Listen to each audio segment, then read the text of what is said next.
Onda Cero Madrid Norte. François Congosto. Pasan 24 minutos de la 1 de la tarde y vamos a abrir una ventana, sobre todo para conocer a unos animales en la naturaleza, las cochinillas de la humedad, que tienen muchas curiosidades que conocer. Además, posiblemente, bueno, pues muchos de nosotros las habremos visto en el campo e incluso a lo mejor hasta habremos jugado con ellas.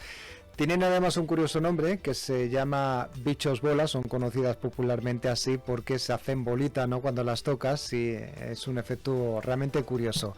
El caso es que vamos a hablar de estas cochinillas de la humedad con Manuel Mármol Melendo de la Asociación Iberozoa.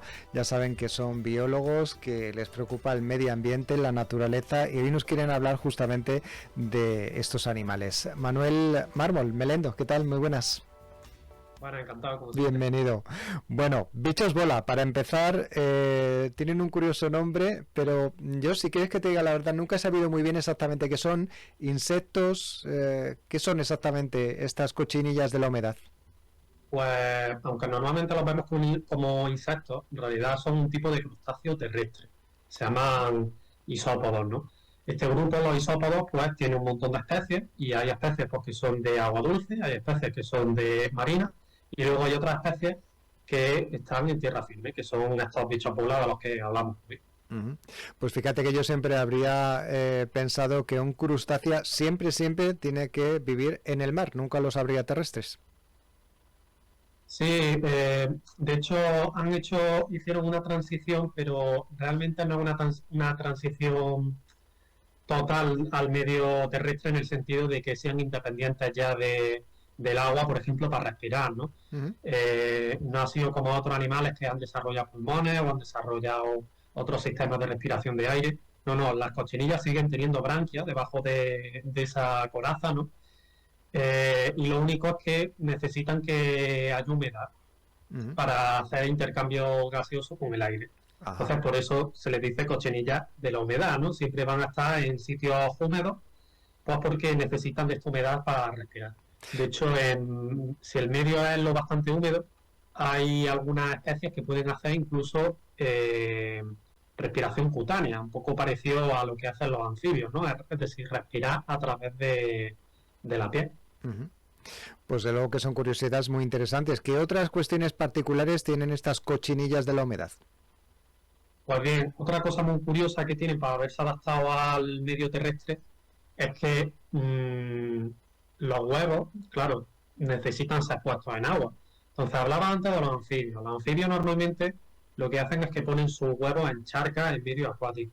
Las cochinillas hacen otra cosa más curiosa todavía, y es que tienen en el vientre como un marsupio, es decir, una bolsa parecida a la que tienen los canguros, que va rellena de líquido, y entonces pues van cargando con los huevecillos ahí en la bolsita esta con agua, ¿no? Pues de luego, ¿quién lo diría, no? Que estos animales, estos crustáceos terrestres tuvieran ese marsupio similar al de los canguros. Bueno, posiblemente la habilidad o la particularidad más llamativa de estos animales popularmente sea eso de que cuando les tocas se hacen una bolita y pueden rodar. ¿Para qué exactamente sirve esto a estos animales? ¿Qué función tiene?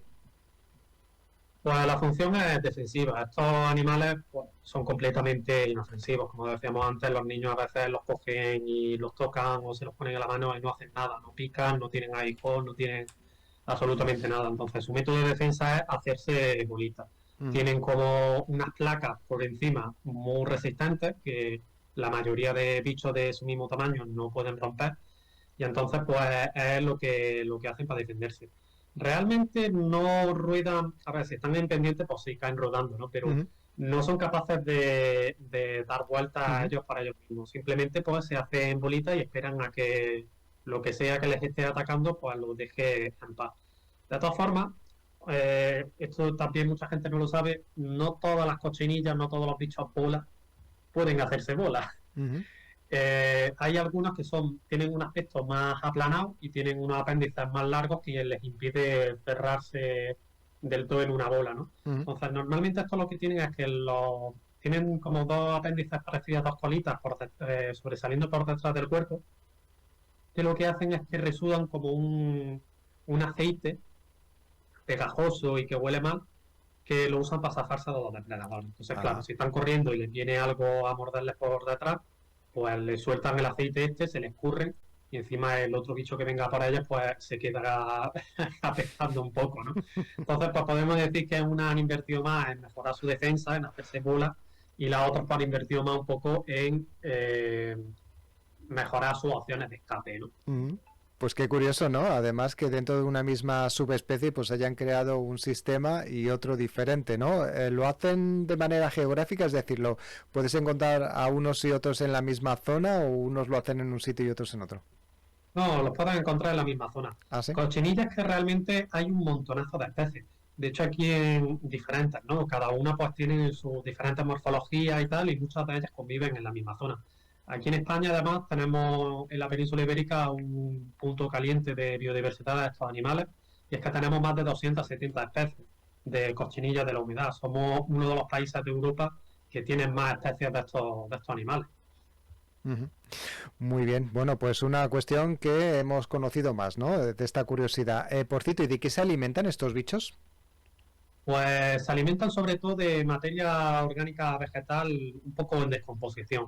Entonces, pues cumplen una función muy importante en la naturaleza, que es la de recicladores, ¿no?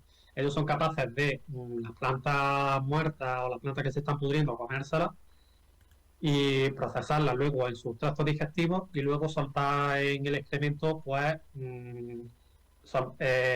nutrientes, ¿no? A modo de fertilizante. Ujú. Entonces, por un lado te reciclan lo que hay en el campo y por otro lado te fertilizan el suelo. Es decir, que son súper importantes para la salud de los suelos. Pero es que la cosa no acaba ahí, porque también son unos bioindicadores muy buenos de la presencia de metales pesados en el suelo. Ajá. ¿Y esto por qué? Pues claro, resulta que estos bichos pues están ahí todo el rato, ¿no? Comiendo tierrecilla mezclada con restos vegetales o plantitas muertas y demás. Entonces, pues si hay una contaminación por metales pesados en el suelo, que son tóxicos, ¿no? Por ejemplo, plomo o cobre, pues estos metales pasan a su cuerpo. Entonces, si la concentración es muy alta, he dicho, son tóxicos, ¿no? El bicho se muere. Pero si la concentración es más o menos moderada, son capaces de resistir la toxicidad y acumular esos metales en pequeños cristalitos dentro de su cuerpo. Entonces, si tú coges un bicho de estos, lo diseccionas y por dentro ves que tiene cristalitos de estos de metal, pues ya estás detectando que en el suelo donde lo cogiste hay una contaminación por metales pesados. Ujú. Pero es que no, la cosa va más allá todavía, porque no solo nos pueden ayudar a detectar que en ese suelo hay una contaminación, sino también pueden ayudarnos a remediarlo. Ajá. ¿Y cómo lo hacen?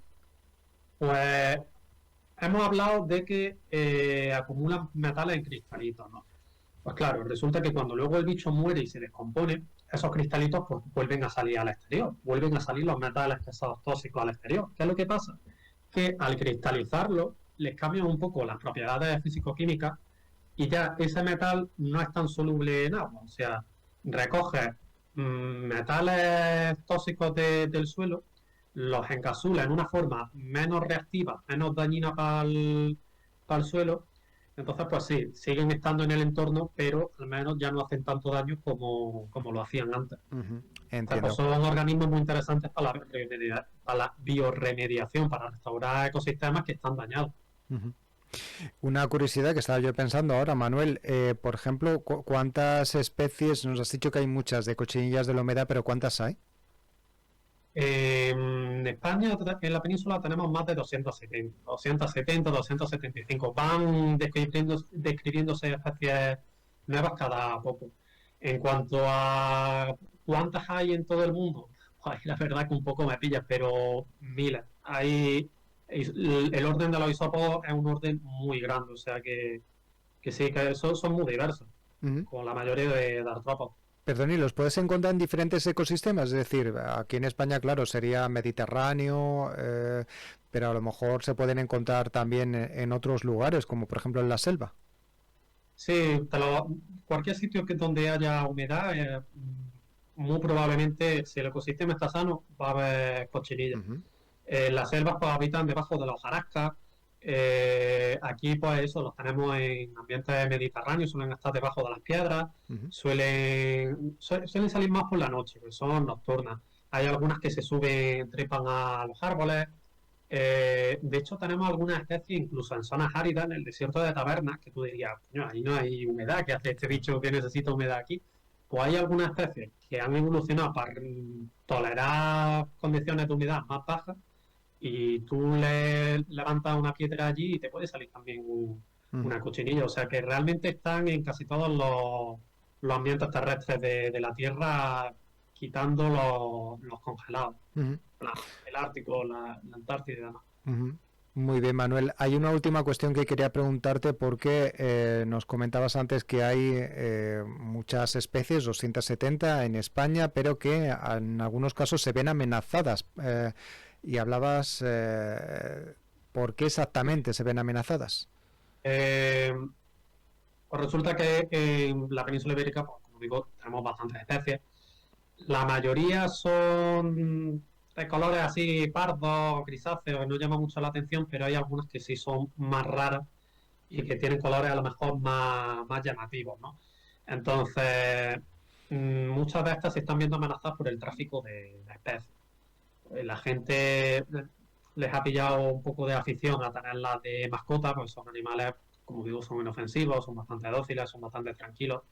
Y pues entonces para los amantes de los terrarios con la terrariofilia se han vuelto muy populares porque además te limpian el terrario de los restos orgánicos que se puedan Ujú, acumular, ¿no? Entonces, ¿cuál es el problema? Que si tú coges, bueno, hay todo un mercado con eso y se cruzan también unas variedades con otras para conseguir variedades más coloridas o más bonitas, un poco como se ha hecho con los perros o con las carpas koi, ¿no? Eh, la cosa es que si aquí tú coges ejemplares que están criados en cautividad o ejemplares de especies comunes que están por todos lados, pues no hay mucho problema. El problema es que hay gente que son coleccionistas que no les basta con esto y están yendo a cuevas a lo mejor a las que hay una especie, hay algunas especies muy raras que viven solamente en una o dos cuevas de España. ujú. Pues claro, ahí si estás todo el rato yendo a coger ejemplares para quedártelos de mascota, que Ya. luego además se envían a Estados Unidos, que se pagan bastante bien, pues ahí sí tienes el riesgo de colapsar esas poblaciones de estas especies raras, ¿no? Ujú. Entonces, porque además cuanto más rara y exclusiva una especie o una variedad, pues más dinero están dispuestas a pagar algunas personas por ella. Y pues claro, si no se pone, si eso no se regula de alguna forma, pues te puedes cargar Ujú, varias de estas especies que, como digo, pues son muy importantes y muy beneficiosas ujú. para el suelo, vaya. Bueno, pues desde luego que teníamos que hacer siempre un llamamiento, ¿no? Para que por mucho que tengamos interés en tener esa especie, sobre todo los coleccionistas privados, pues no lo pensemos dos veces, ¿no? En el sentido de que si estamos acudiendo a esos sitios y sacando los ejemplares del lugar donde están para llevárnoslo a nuestra casa o para venderlos, pues al final esa población va a desaparecer del todo. Manuel Mármol, pues la verdad es que hemos descubierto cuestiones muy interesantes sobre estas cochinillas de la humedad, también conocidos como bichos bola. Ahora cuando las veamos por el campo, nos hablen de ellas, pues podemos contar algunas curiosidades y sobre todo darles la importancia que tienen y sobre todo saber que siempre debemos estar defendiendo estos tesoros que tenemos en nuestra naturaleza. Muchas gracias. Recordamos que nuestro invitado de hoy es biólogo en la Asociación Iberozoa y que le damos sobre todo las gracias por haber tenido estos minutos para hablarnos de estos animales. Gracias a vosotros. Hasta la próxima. Adiós.